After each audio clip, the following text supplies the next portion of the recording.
Her fork clinked against her wine glass, her lips curling into a smile that wasn't a smile at all. "When we move into your duplex," she said, her voice casual, rehearsed, "I want the master bedroom renovated. It's only fair, since we'll be living there long term."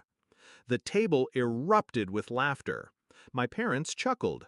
My brother leaned back in his chair, smug, and I sat frozen.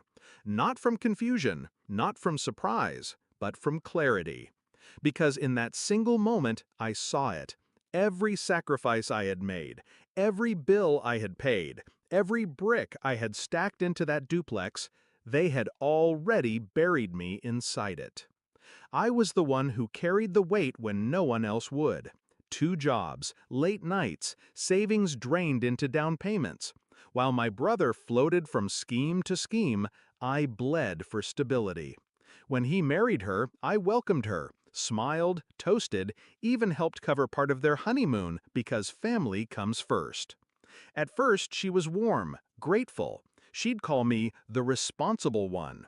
But soon the compliments sharpened. Little digs, dressed as jokes.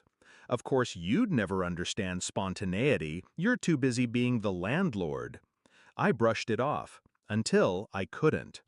The duplex was mine, my name on the deed, my money in the walls. But little by little, I noticed her fingerprints all over it. My mother called one night, casual as anything. She was asking if you'd consider repainting the master.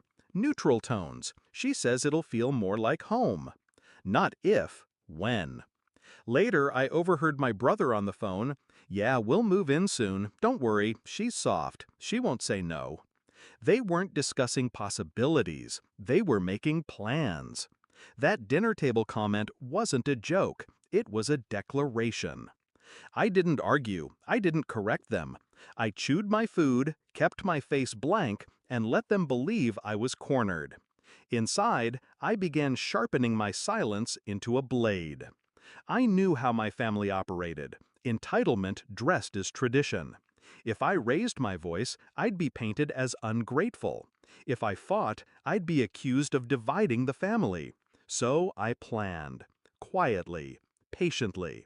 The duplex wasn't just shelter, it was leverage. Step 1, I pulled every financial document into order. Deed copies, loan receipts, contractor invoices with my signature. Stamped, notarized proof that every inch of that duplex was mine. Step 2, I met with a lawyer. We drafted a formal notice, sharp as glass.